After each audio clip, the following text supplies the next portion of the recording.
Energia Ykkösen kautta oli helppo sopia työt ja muut puitteet, että itse ei tarvinnut miettiä turhaan kaikkia asioita, että mulle tarjottiin kaikki asiat asianmukaisesti ja otin ne vastaan.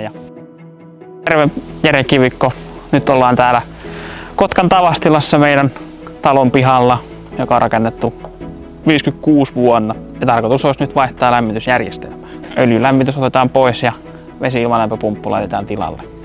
Alkuvuodesta meillä kävi öljykattilan huolto ja siinä huoltomies sitten sanoi, että öljykattila alkaa olemaan tiensä päässä, että joko on kaksi vaihtoehtoa, uusia kattila tai sitten vaihtaa lämmitysjärjestelmää. Ja päädyttiin sitten siihen tulokseen, että vaihdetaan lämmitysjärjestelmää, koska kuitenkin öljylämmitys olisi tarkoitus luopua tulevaisuudessa joskus myöhemminkin. Öljyä meni suurin piirtein noin 2000 litraa vuodessa.